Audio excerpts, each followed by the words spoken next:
नमस्कार। हम आयुक्तालय की ज्ञान सुधा चैनल पर सतत परीक्षापयोगी और विभिन्न प्रतियोगी परीक्षाओं संबंधी जो सामग्री है वो यहाँ पर प्रेषित कर रहे हैं। इसी क्रम में आज हम बात कर रहे हैं हिंदी भाषा साहित्य और काव्यशास्त्र पर, और उसमें हम बात कर रहे हैं अलंकारों पर। देखिए, जब हम अलंकारों पर बात करते हैं तो हमने उसे बीती कक्षा में हमने दो भेदों में उसे बांटा, शब्दालंकार और अर्थालंकार। जैसा कि हमें विदित है कि अलंकार वह उपकरण है जो काव्य में अतिशय चमत्कार और सौंदर्य उत्पन्न करने का सामर्थ्य रखता है। अलंकार काव्य का बाह्य तत्व है और अलंकार काव्य को सामान्योक्ति की जगह उसे चमत्कृत उक्ति में बदलने का सामर्थ्य रखता है।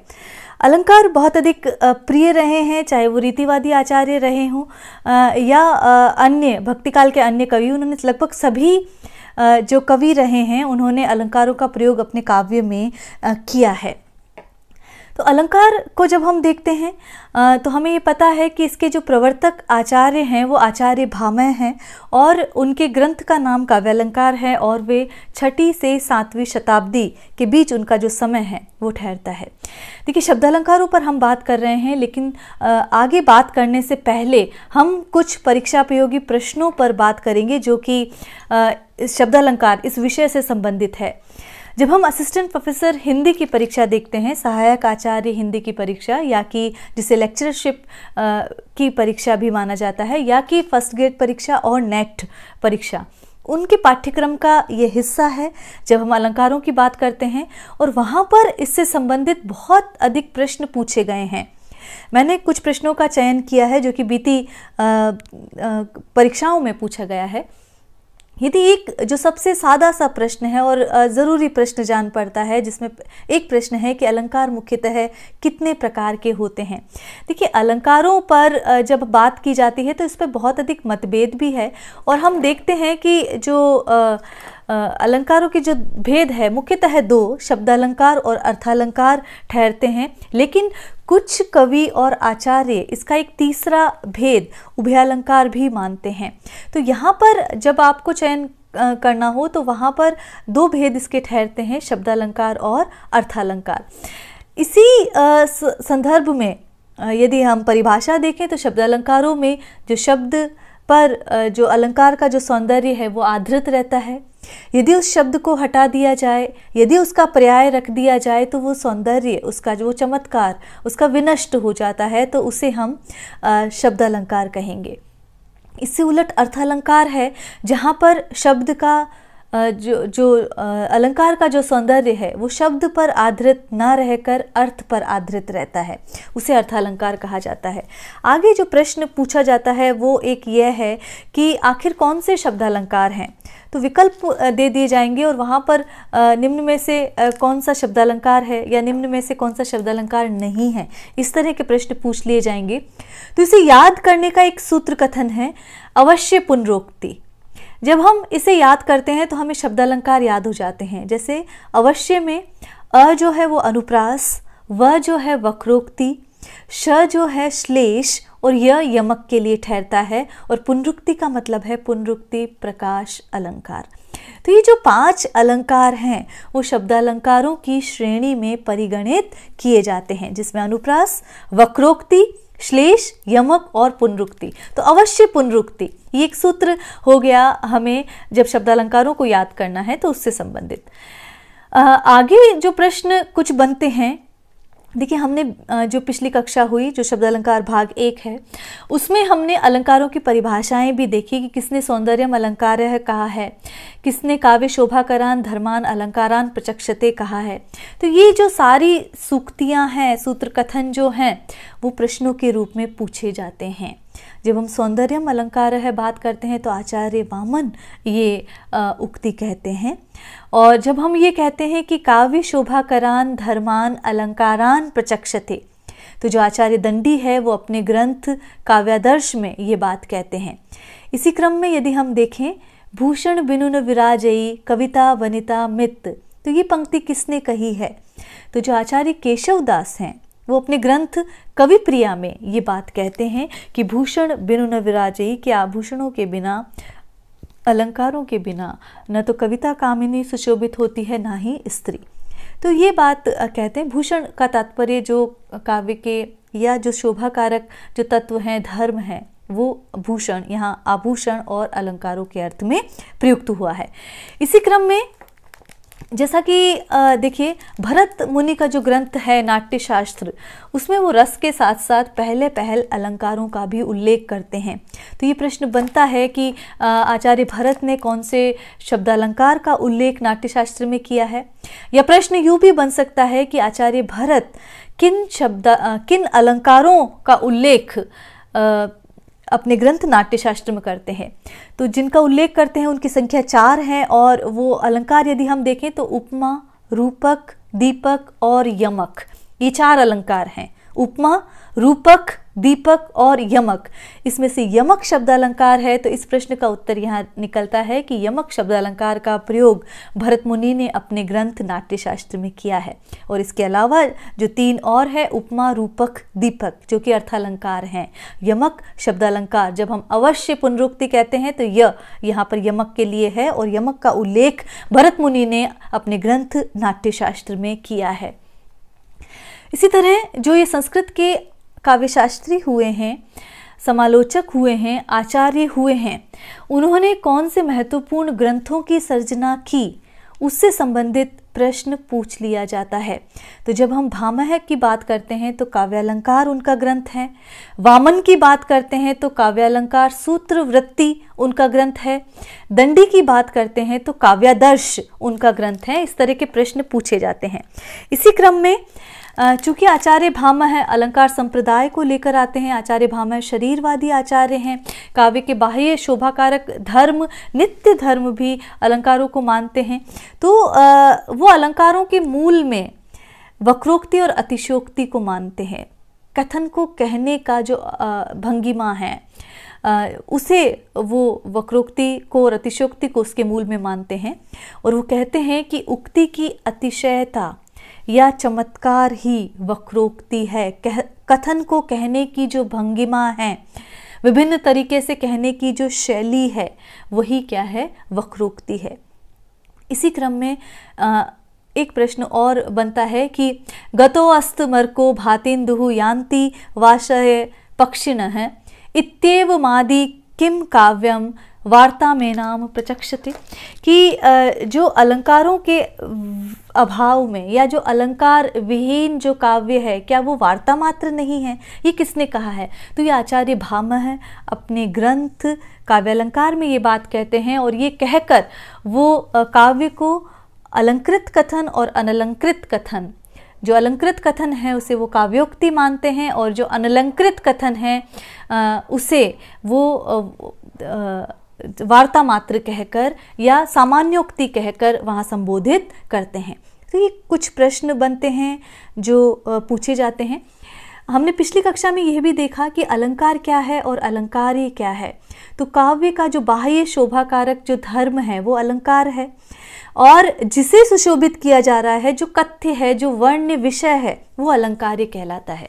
लेकिन जो आचार्य भामह हैं वो अलंकार और अलंकार्य में कोई भेद नहीं मानते हैं। तो ये प्रश्न भी पूछा जाता है कि अलंकार और अलंकार्य के भेद को कौन स्वीकार नहीं करता। तो आचार्य भामह हैं, जो कि अलंकार संप्रदाय के प्रवर्तक ठहरते हैं, वो इस भेद को नहीं मानते हैं। हम शब्दालंकारों पर बात कर रहे हैं, और शब्दालंकारों पर बात करते हुए हम अनुप्रास और यमक पर बात कर चुके हैं। और आज हम बात करेंगे शेष छूटे हुए जो शब्दालंकार है उन पर। इसी क्रम में जो श्लेष है, जब हम अवश्य शब्द देखते हैं तो अनुप्रास, वक्रोक्ति, श्लेष और यमक, उसमें तीसरा जो वर्ण है श, उससे संदर्भित है श्लेष अलंकार। देखिए, जब हम श्लेष की बात करते हैं तो श्लेष जो शब्द है वो कैसे बना है, हम उसकी भी बात करेंगे। और हम देखेंगे कि श्लेष अलंकार का प्रयोग जो है वो किस प्रकार किया जाता है।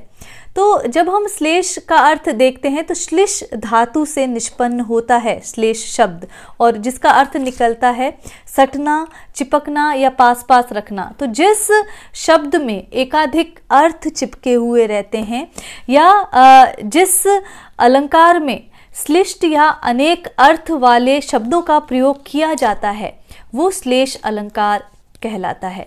तो यहाँ पर यूँ भी कह सकते हैं कि जब किसी काव्योक्ति में, जब किसी काव्यांश में किसी अनेकार्थक पद का प्रयोग किया जाए वाग विदग्धता के लिए, उक्ति वैचित्र के लिए, चमत्कार के लिए, तो वहाँ श्लेष अलंकार माना जाता है।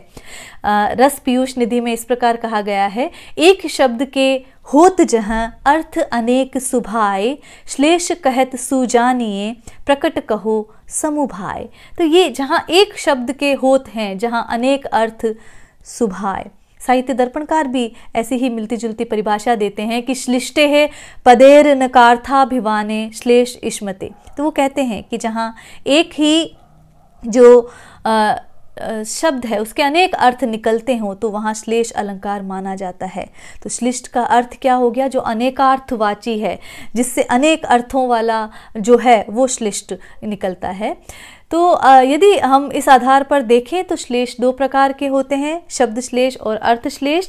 और उस दृष्टि से यदि मूल भेद करें तो अभंग श्लेष और सभंग श्लेष दो भेद निकलते हैं। यद्यपि अर्थ श्लेष और शब्द श्लेष बताए गए हैं, लेकिन दोनों के जो क्षेत्र हैं वो सर्वथा भिन्न हैं। शब्द श्लेष की यदि बात करें तो शब्द परिवर्तन का वहाँ महत्व नहीं होता, जबकि अर्थ श्लेष जो है शब्द परिवर्तन की पूर्ण क्षमता रखते हैं। तो शब्द श्लेष में जिन शब्दों के द्वारा अनेकार्थ की प्रतीति होती है और यदि उनको बदल दिया जाए, उनके स्थान पर उनका पर्यायवाची या समानार्थक रख दिया जाए तो उनका चमत्कार नष्ट हो जाता है। लेकिन अर्थ श्लेष में शब्द परिवर्तन के बाद भी जो भिन्नार्थ प्रतीति है उसकी पूर्ण क्षमता विद्यमान रहती है। ये अर्थ निकलता है। शब्द श्लेष की हम बात कर रहे हैं और शब्द श्लेष दो प्रकार का है, जिसमें अभंग श्लेष या अभंग पद श्लेष और सभंग श्लेष या सभंग पद श्लेष कहा जाएगा। तो जहाँ पर पदों को या शब्दों को बिना तोड़े ही, बिना भंग किए ही, बिना खंड किए ही अनेक अर्थ किए जाएं तो वहाँ क्या होगा? अभंग पद श्लेष अलंकार माना जाएगा। जबकि सभंग पद श्लेष अलंकार वहाँ माना जाएगा जहाँ शब्द के टूटने पर, तोड़ने पर, भंग करने पर अनेक अर्थ किया जाता है। तो इसके उदाहरण यदि हम देखें तो जो अभंग श्लेष है वहाँ पर एक लोकप्रिय उदाहरण निकल कर आता है कि रहीमन पानी राखिए, बिन पानी सब सून, पानी गए न ऊबरे, मोती मानस चून।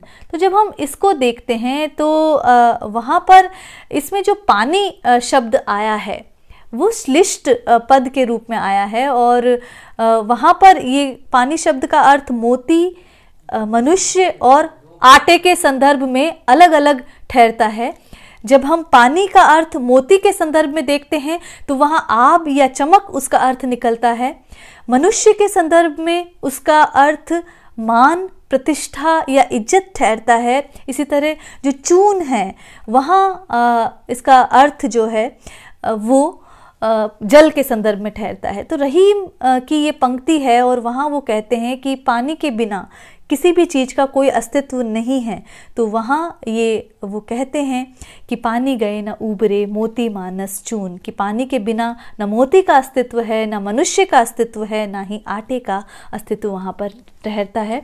तो पानी श्लिष्ट पद और इसका अर्थ मोती के संदर्भ में आब या चमक, मनुष्य के संदर्भ में मान, प्रतिष्ठा या इज्जत ठहरता है और चून के संदर्भ में जल से है। इसी क्रम में यदि हम सभंग श्लेष को देखते हैं और जहाँ पर यदि हम देखें कि किस प्रकार शब्द के टूटकर जो अर्थ निकलता है, तो वहाँ पर हम देखेंगे कि चिरजीवो जोरी जुरे, क्यों न स्नेह गंभीर, को घटी वह वृषभानुजा, वे हलधर के बीर। तो जब हम ये देखते हैं तो वृषभानुजा और हलधर जो शब्द है उसमें सभंग पद श्लेष का प्रयोग हुआ है। उसमें यदि हम वृषभानुजा को देखें तो इस शब्द को तोड़ते हैं तो वृषभानु और जा दो इसके विभाजन करते हैं हम। तो वृषभानु से जो उत्पन्न होने वाली है वो वृषभानुजा है और उसका अर्थ राधा निकलता है। दूसरा जो यदि शब्द को इस तरह तोड़ा जाए वृषभ धन अनुजा, तो वृषभ की जो अनुजा है, बैल की जो बहन है, वो कौन ठहरती है? गाय। इसी तरह हलधर का अर्थ लिया जाता है जिसने हल अपने कंधों पर धारण कर रखा है, तो बैल। और हलधर बलदाऊ को भी कहते हैं, क्योंकि उनका जो अस्त्र है, शस्त्र है, एक तरह से वो हल है, इस हल उन्होंने धारण कर रखा है, इसलिए वहाँ बलदाऊ। लेकिन हलधर के वीर कौन है? बलदाऊ के भाई कृष्ण हैं। इसी तरह हलधर बेल का जो भाई है वो सांड। तो इस तरह सांड और गाय में भी बहुत अधिक स्नेह रहता है। इसी तरह गाय और जो कृष्ण और राधा है उनमें भी बहुत अधिक स्नेह है, क्योंकि दोनों ही श्रेष्ठ कुल में जन्म लेने वाले हैं। एक जहाँ पर वृषभानु की पुत्री है, दूसरे हलधर के वीर वहाँ पर कहलाते हैं। इसलिए इनमें क्यों न स्नेह गंभीर, आखिर क्यों नहीं बहुत अधिक स्नेह वहाँ पर उत्पन्न हो। तो ये बात सभंग श्लेष में कही गई है। इसी तरह निबल केबल केवल राम है। निबल केबल दोनों में यहाँ पर बल शब्द का प्रयोग हुआ है, लेकिन एक निर्बल का अर्थ का द्योतक है और केबल एक वहाँ शक्ति का द्योतक है, इसलिए यहाँ पर ये माना जाएगा। इसी तरह रसिकता सिकता सम हो गई। तो सिकता का अर्थ मिट्टी है, लेकिन जब वो सिकता रसिकता में समावेशित हो जाता है तो उसका अर्थ वैभिन्न हो जाता है। तो ये सभंग श्लेष के उदाहरण वहाँ पर मिलते हैं। इसी क्रम में यदि हम देखते हैं तो वक्रोक्ति अलंकार, जो कि एक शब्द अलंकार है, और जब हम अवश्य शब्द को देखते हैं तो वहाँ अनुप्रास के बाद वक्रोक्ति, व से वक्रोक्ति, द क्रुक्ड स्पीच, कथन को कहने की जो भंगिमा है, कथन को कहने की जो शैली है, उसके आधार पर वक्र उक्ति, वक्र मतलब टेढ़ा मेढ़ा, वक्र है जो कथन वो वक्रोक्ति है।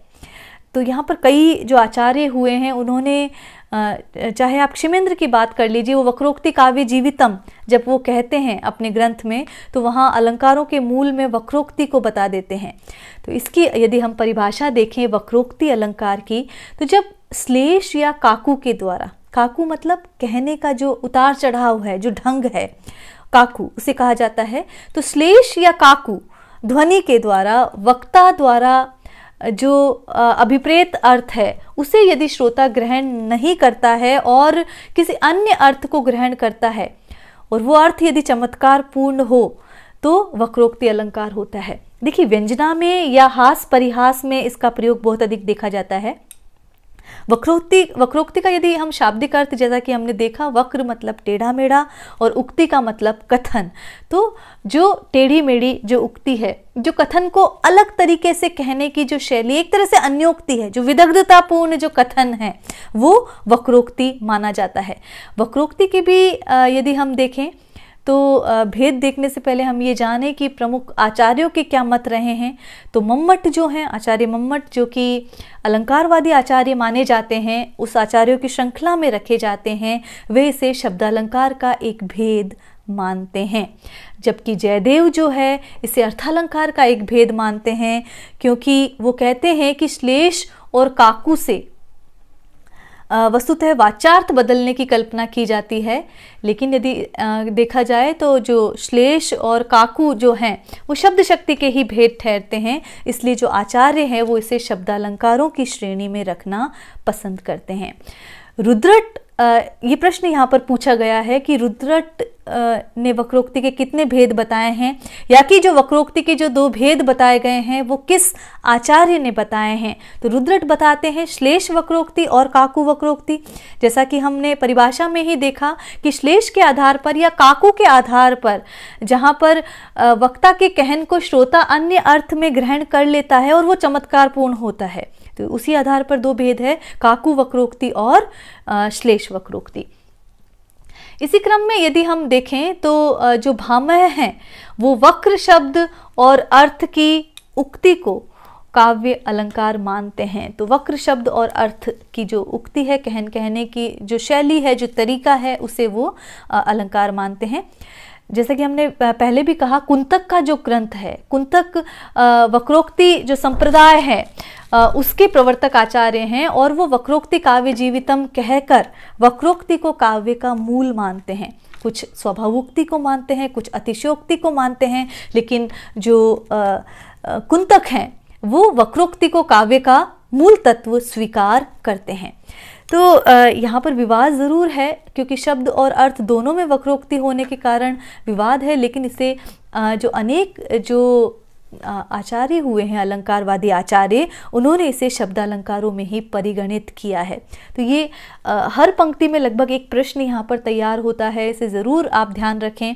भामह का ग्रंथ कौन सा है, भामह वक्रोक्ति के बारे में क्या कहते हैं, कुंतक ने कौन सा ग्रंथ लिखा है, और कुंतक वक्रोक्ति काव्य जीवितम में किसे काव्य का मूल तत्व मानते हैं, ये सारे प्रश्न यहाँ पर बनते हैं। साहित्य दर्पणकार जो विश्वनाथ हैं वो इस बारे में बहुत महत्वपूर्ण बात कहते हैं, और वो कहते हैं कि वक्रोक्ति के लिए 4 बातों का होना आवश्यक है, कि यहाँ पर कहने वाले का अर्थ कुछ और होता है, सुनने वाले का अर्थ कुछ और होता है। तो यहाँ पर वक्ता का भी कथन होगा, श्रोता का भी कथन होगा, और उसे अन्य अर्थ में लेने की भी प्रवृत्ति होगी। तो उसे वो यह कहते हैं कि अन्यस्यान्यार्थकम वाक्यम अन्यथा योजयेद्यति अन्यः श्लेषण काक्वा वासा वक्रोक्ति सतो द्विधा।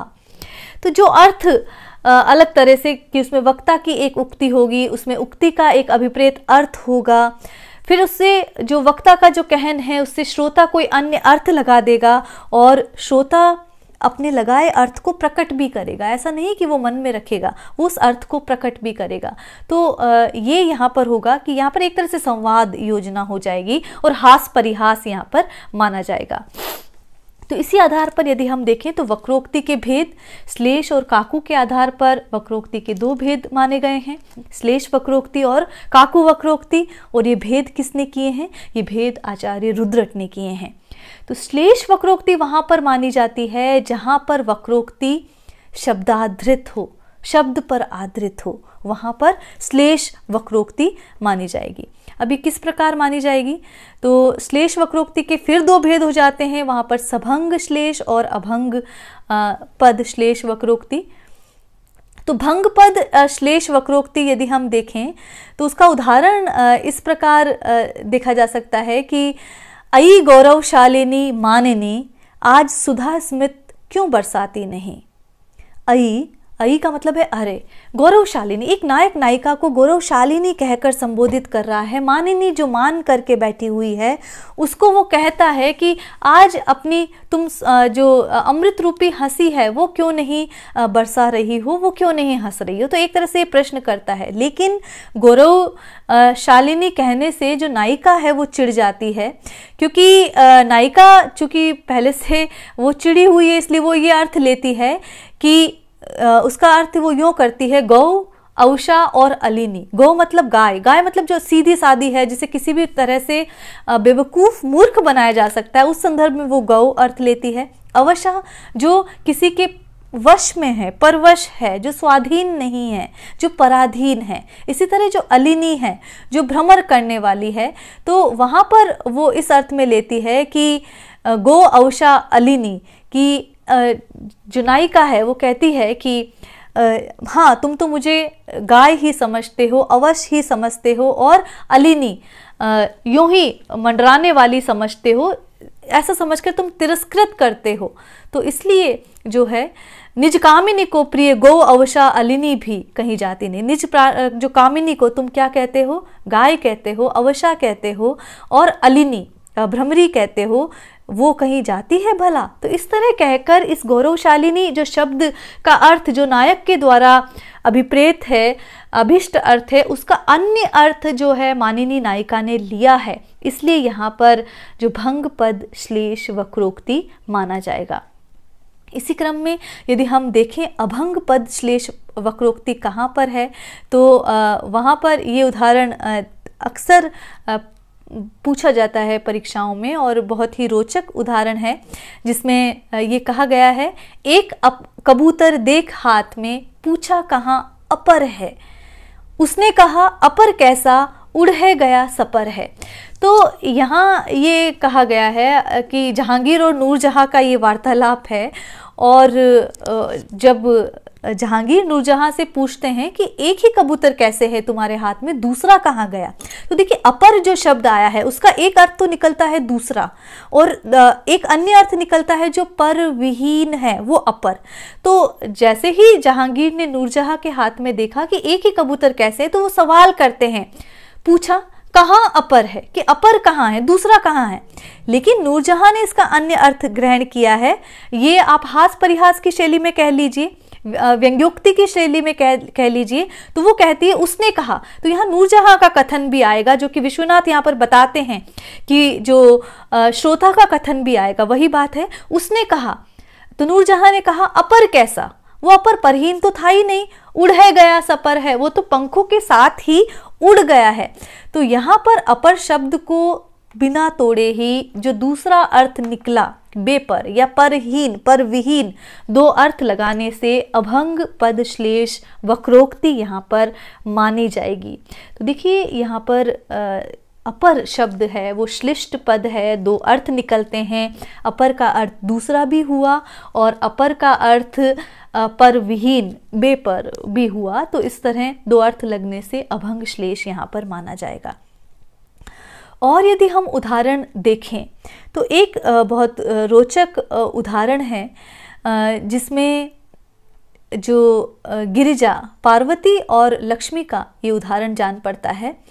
और इसमें वो पूछती है, हे गिरिजा तब भिक्षु आज कहाँ गयो। देखो भिक्षु का अर्थ होता है मांगने वाला, याचना करने वाला, याचक जो होता है उसे भिक्षु कहा जाता है।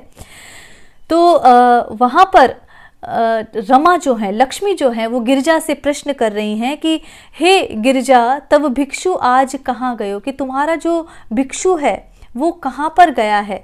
तो वो ये कहती हैं कि जाई लखो बलिराज के द्वारे रमा, कि हे रमा देखो तो राजा बलि के द्वार पर कुछ मांगने गया होगा। उन्हें भिक्षु का मतलब वहाँ पर शिव से ना लेकर जो याचना करने वाला है, और याचना किसने की है, विष्णु वहाँ पर वामन अवतार के वेश में बलि के द्वार गए हैं। तो वो रमा को, लक्ष्मी को ये उत्तर देती है कि जाई लखो बलिराज के द्वार, कि जाकर देखो कहीं बलि के द्वार पर तो नहीं गया है, राजा बलि के द्वार पर वो कुछ मांगने के लिए। तो ये हास परिहास की शैली में उत्तर दिया गया है। फिर रमा जो हैं, लक्ष्मी जो हैं, वो गिरिजा से, पर्वतजा से ये प्रश्न करती हैं कि वह नृत्य करे नित ही कित है, कि वो कहाँ पर रोज नृत्य करते हैं। तो वो उत्तर देती हैं, ब्रज में सखी सूर सुता किनारे, कि जो नदी है, यमुना नदी है, जो देवताओं की जो नदी है, जो पुत्री है, यमुना की बात यहाँ पर की जा रही है, यम की जो पुत्री है, तो यमुना नदी के किनारे देखो कहीं नृत्य कर रहे होंगे। तो वह नृत्य करे, नित ही कित है, तो नृत्य यहाँ पर रास से कृष्ण का अर्थ लिया गया है, तो उससे यहाँ पर ये चीज़ ली गई है कि वो रास कहीं और कर रहे होंगे। हे शैलजा, फिर रमा प्रश्न करती है कि हे शैलजा पशुपाल कहाँ, जो पशुओं के पालक कहे जाते हैं वो पशुपाल कहाँ पर हैं। तो वो उत्तर देती है, मिली जाई कहूँ, कहीं कहाँ मिलेंगे मुझे बताओ। तो कमला वह चारत धेनु अरण्य मझारे, कि हे लक्ष्मी वो शायद जो गायों को चराते हुए कहीं ना कहीं घूम रहे हैं। तो यहाँ कृष्ण के संदर्भ में जो शैलजा ने वो अर्थ लिया है। तो गिरि और शैल से उत्पन्न होने के कारण यहाँ गिरिजा और शैलजा जन्म लेने के कारण ये नाम रखे गए हैं। इसी क्रम में जो प्रश्नोत्तर शैली में जो निकलती हैं और बातें यदि हम देखें तो वो एक और पद है कि कौन तुम, कोई द्वार पर आया है, राधा भीतर है, कोई द्वार पर आया है और वो कृष्ण कह रहे हैं कि मैं हरि राधे, अपना वहाँ पर परिचय दे रहे हैं कि मैं हरि हूँ, मैं कृष्ण हूँ। लेकिन राधा उसका अर्थ क्या ले रही है, हरि का अर्थ वानर ले रही हैं। तो वो कहती है क्या काम यहाँ क्या काम है, जाओ वन में जाकर भ्रमण करो। तो यहाँ हरि का अर्थ कृष्ण, वानर और शेर के अर्थ में है। इसी तरह यदि हम और उदाहरण देखें तो इसी तरह पूछा जाता है कौन तुम, तो मैं घनश्याम हूँ। तो बरसों कित जाए, तो कहीं जाकर यदि घनश्याम हो, बादल हो, घनश्याम का एक अर्थ बादल, जो कृष्ण वर्णी बादल, श्याम वर्णी जो बादल है वो ठहरता है, और दूसरा अर्थ कृष्ण के रूप में, तो बरसों कित जाए। तो ये श्लेष वक्रोक्ति के उदाहरण हमने देखे, जिसमें सभंग श्लेष और अभंग पद श्लेष वक्रोक्ति के उदाहरण देखे। इसी तरह यदि हम काकु वक्रोक्ति की बात करें तो जहां किसी कथन का जो कंठ की ध्वनि के कारण दूसरा अर्थ निकलता है, तो स्वर या कथन की भंगिमा के कारण दूसरा अर्थ निकलता है, उसे काकू वक्रोक्ति अलंकार कहते हैं। तो काकू क्या है? कंठ ध्वनि विकार, जैसे जो आवाज में जो मॉड्यूल होता है, जो परिवर्तन होता है, उससे वक्ता के कथन का जो श्रोता है वो अन्य अर्थ ग्रहण कर लेता है, तो वहां पर काकू वक्रोक्ति मानी जाती है।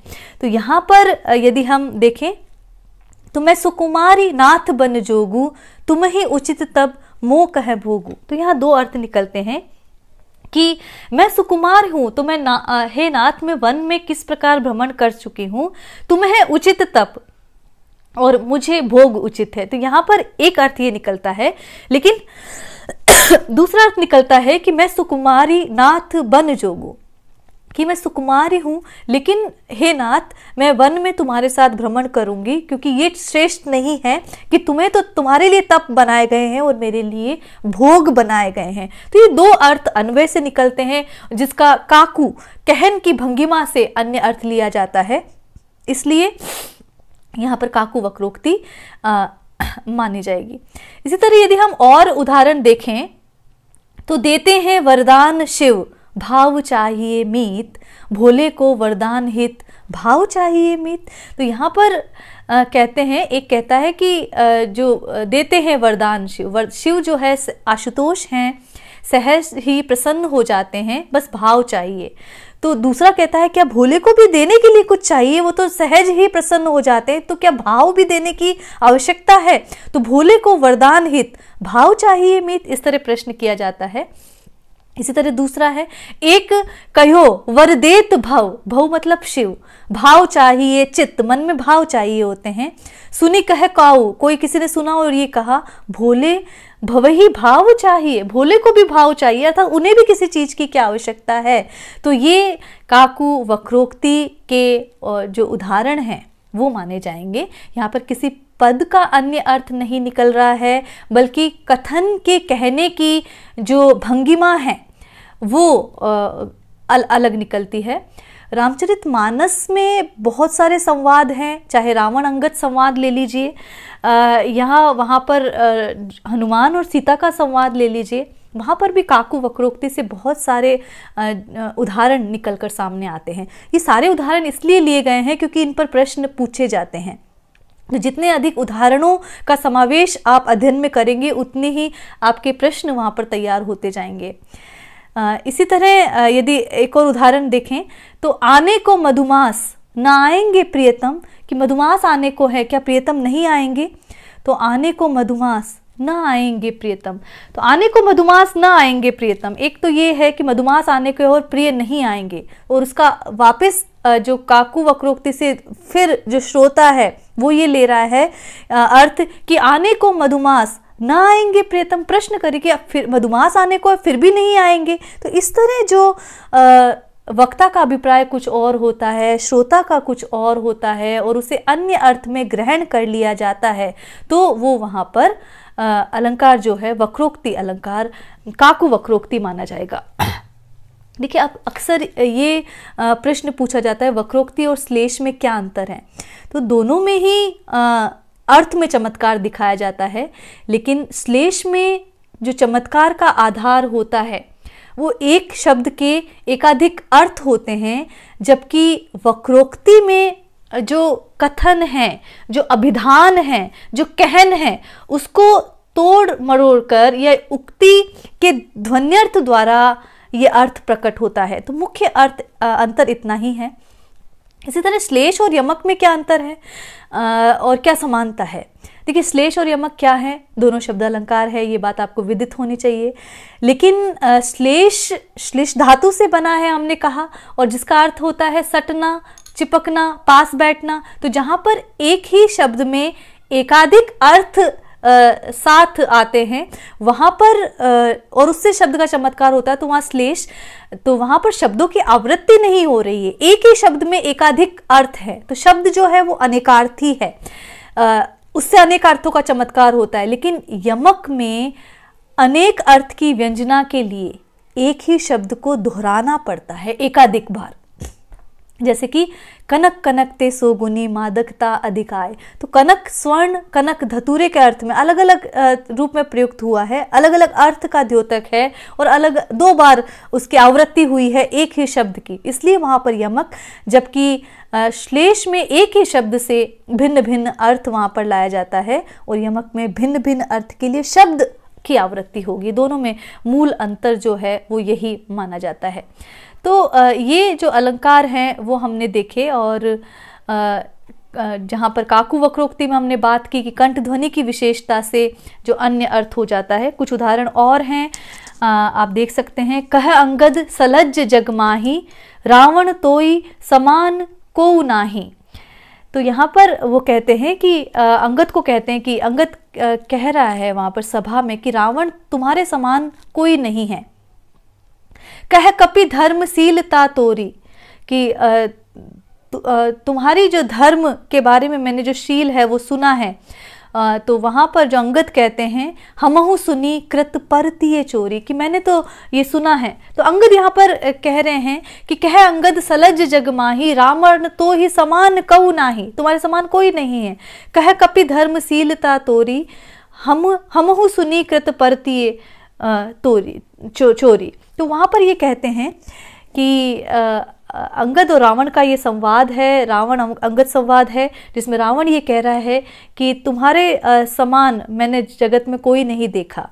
तो वहाँ पर अंगद भी ये कहते हैं कि मैंने भी तुम्हारी तरह नहीं देखा और मैंने सुना है कि तुमने तो पराई स्त्री की चोरी कर ली है। तो इस प्रकार जो काकू वक्रोक्ति के उदाहरण यहाँ पर ठहरते हैं।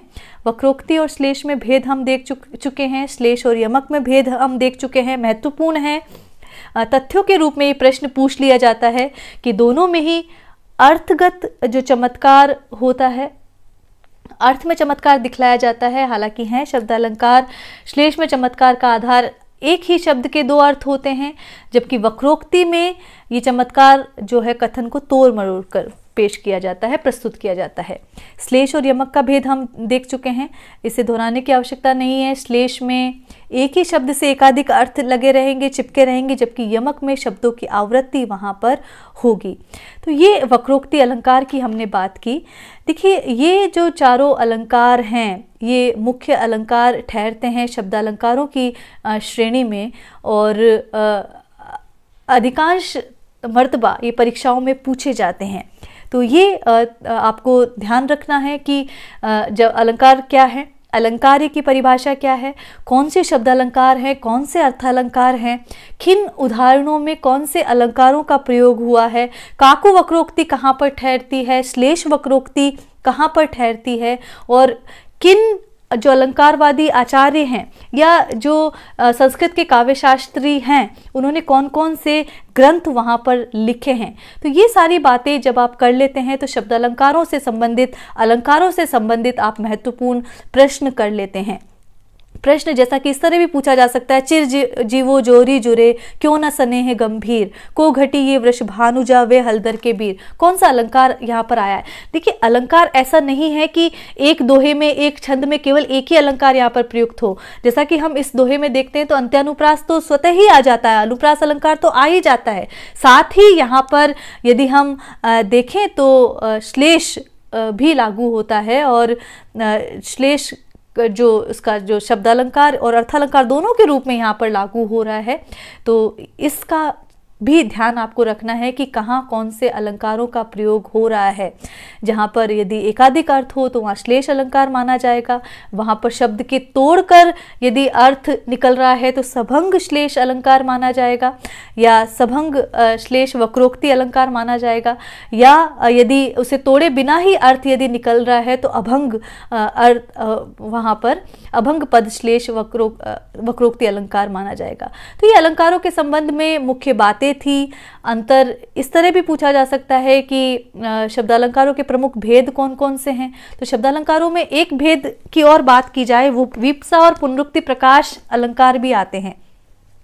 पुनरुक्ति प्रकाश अलंकार में एक ही शब्द की उसी अर्थ में आवृत्ति होती है, वो पुनरुक्ति प्रकाश अलंकार कहा जाता है। और यदि हम देखें विप्सा में, तो धर्मवीर भारती की कनुप्रिया में इसका बहुत अधिक प्रयोग हुआ है। नीचे के धोरों से ऊपर के शिखरों पर जिसे जाना था वो चला गया। राधा फिर कहती है, लेकिन कनु तुम नहीं आए, नहीं आए, नहीं आए।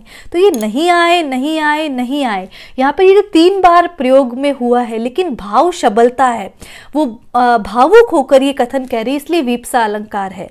लेकिन यदि हम देखें, जब पुनरुक्ति प्रकाश अलंकार होता है, वो एक ही शब्द उसी अर्थ में फिर से आता है, तो वहाँ पर पुनरुक्ति प्रकाश अलंकार माना जाता है। तो पुनरुक्ति प्रकाश, वीप्सा, और इसके साथ ही यदि हम देखें अनुप्रास, वक्रोक्ति, श्लेष और यमक जो हैं, ये सारे शब्द अलंकारों में माने जाते हैं।